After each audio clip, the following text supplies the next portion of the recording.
Hey, how we doing, everybody? It's another beautiful day here at the Cheesy Moon Workshop.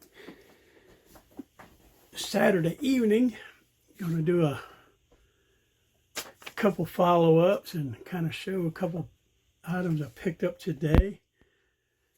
I'm going to go over a couple other items up here that ties in with one of the items I got today. But we're just going to do a quick little recap of a knife. This is the knife that the young man at work gave me the other day. This is the Cutmaster electrician's knife. Nice half stop. Fingerprints. This blade is literally brand new. I don't think that's been sharpened. I think that's the factory edge that's on there. Got all the rust out of down here. Great snap. Got this screwdriver cleaned up. Of course, it has a half stop. It was very heavy concentration of rust. You can see that dark spot there. There's a little bit of CLP on there. But that it's stainless steel, but that's etched into the stainless, so it's not going to clean out any better than it is. But got this functioning properly, cleaned up. The channels are nice and clean. Brass shined up pretty good on the back. There's a little bit of pitting on the springs from where the rust had set on there. But there you go, Mr. Tyler, if you happen to be watching. Here's your knife functioning. Now I can open it up without ripping my nails off. Functioning like it should. Screwdriver locks. Blades at half stop. Very snappy. That cleaned up very nice. And I thank you. I appreciate that. That's a great knife. It's, with the exception of the stains from those little bit of rust, it's like a brand new knife. So that's very cool. The other knife I'm going to kind of follow up on, the Daytona flea market. I picked up these couple Primble knives. This one here I'm putting new handles on. This one here, the jigged Delrin was tore up at the end. I've been building up layers of resin that I've stained brown, and I have to put on different layers so it's not running down into the knife. But once this sets, I'm going to let it set for a whole week, so it's fully cured. Then I'll rejig this end. Then when I hit it with some sandpaper, it won't be all glossy and shiny like that. It should blend in pretty well. So that's coming along. This is a great old knife. It's got one tiny ding right in the middle of the blade. I'll try to sharpen out without taking too much of the blade out. But that's going to be a beautiful knife when I'm done with it. All right, those were the sort of the recaps and follow-ups. Today was not a big knife day. My wife and I hit some yard sales, a church rummage sale, and a couple of state sales. We're going to go the church rummage sale first. I picked up this J. Martini fishing knife for $5. I'm going to saddle soak the sheath, and there's some rust from this cap has stained the blade, and I'm going to clean this up.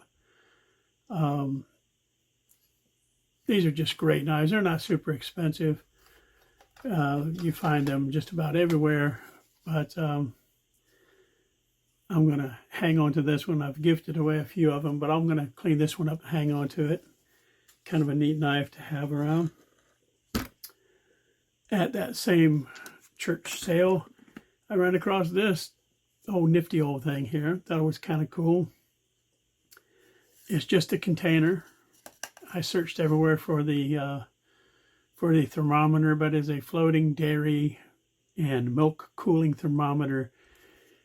It's made in Springfield, Ohio, by the Ohio Thermometer Company.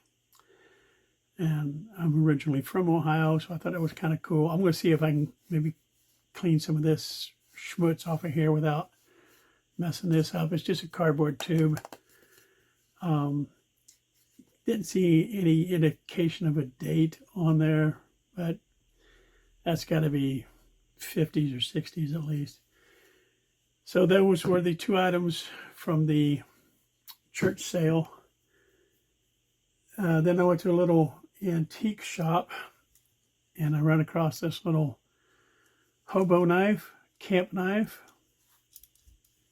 It's kind of wild that the spoon has a half stop, but the blade doesn't. It is stainless, made by Colonial Providence, USA, is what it says on there. Spoon has a half stop. I haven't cleaned it up yet. Fork kind of has a half stop, but it's kind of sluggish and dirty.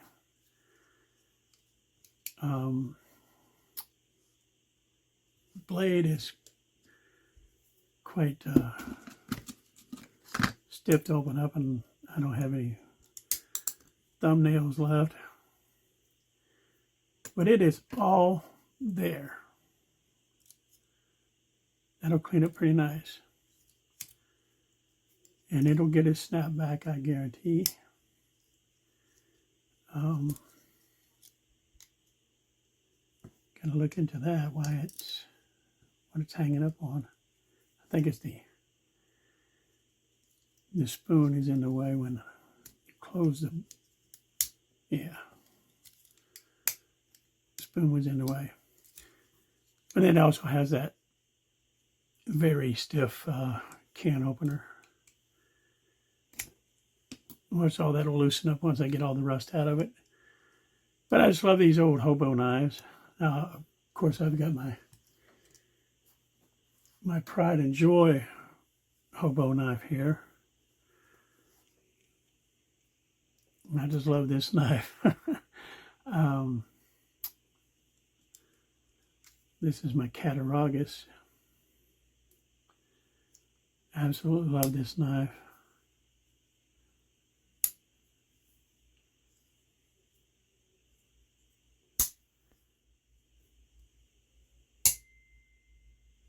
I don't know if you heard that, but that's just beautiful, the way that thing rings. But that's kind of my pride and joy hobo knife. I keep her put away.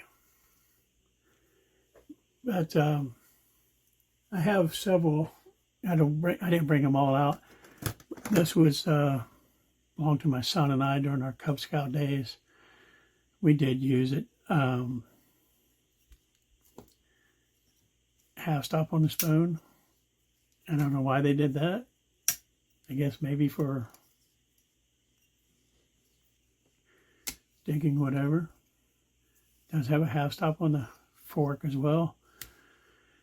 I thought about polishing and cleaning this knife, but I just, I don't know, it's just one of the Japanese knives. It's got that, I call that like a coping blade. It's got the big scissors. The blade is in great shape. It was sharpened maybe one time, but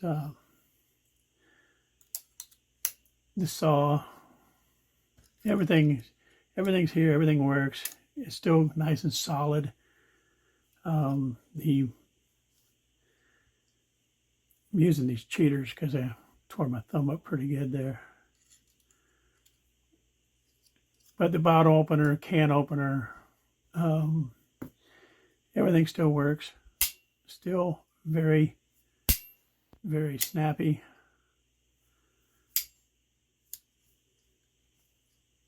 And that's a full size. I mean, And then there's all the tools on the back, corkscrew and screwdriver and nail file or a file. There's a punch. I'm not pulling all that stuff out.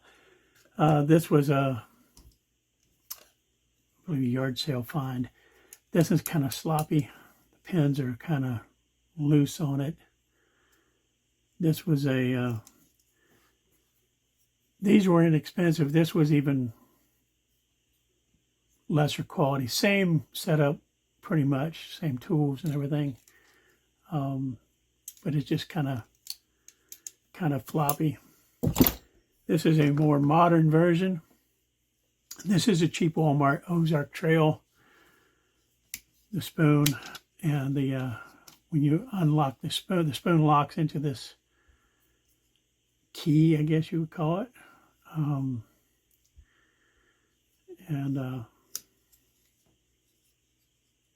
Locks it in place. And of course it has the bottle opener, can opener, and the knife. This was in the dollar box, or $2, something like that. Very inexpensive at one of the thrift stores.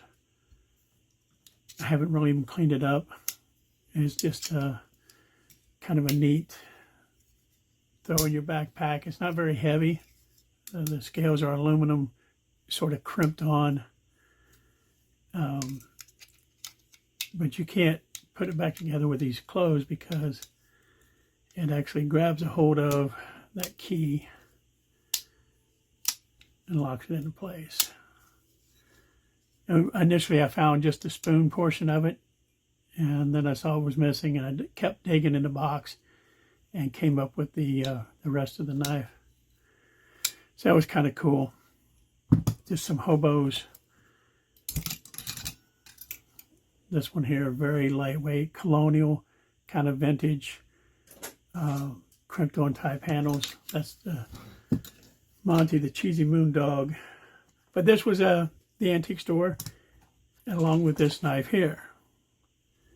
This is the original box, original packaging. This knife is brand new in the box. This is a little Barlow. Has an advertising on Ingersoll Rand. Brand spanking new. Made by Colonial. Never used, never carried.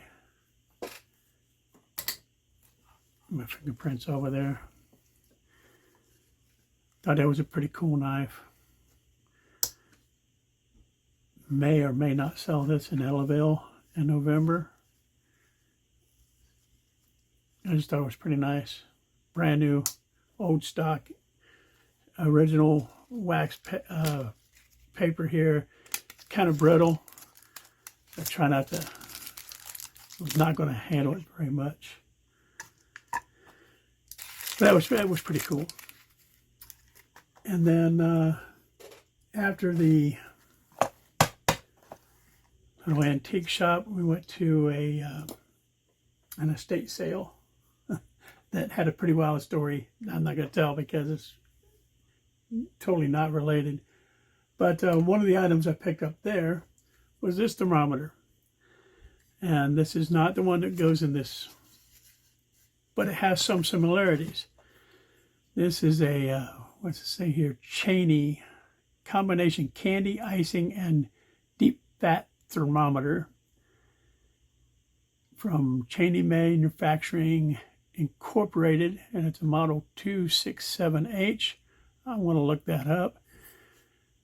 Just a typical mercury thermometer here. But what's neat about it, this says this is a, I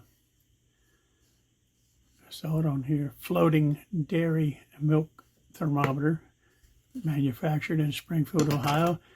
This is a clip on the side of your pan thermometer, but it also has this wood bead on it, which will allow it to float if it fell in. And it's also manufactured in Springfield, Ohio. I thought it was kind of cool. So although these do not necessarily go together, they kind of do. They're from the same town, and I'm guessing probably from the same era, you know, 50s, maybe in the 60s or whatever. Just kind of cool. Not knife related, but, you know, I've got a lot of things up here on my shelf that are not knife related. They're just kind of old, vintage, cool items. So there we go, guys. That was, there's my video for today. A couple things I'm working on. I got a couple open L's laying here I was playing with earlier. This is my old, from one of my very early videos, buck for under a buck.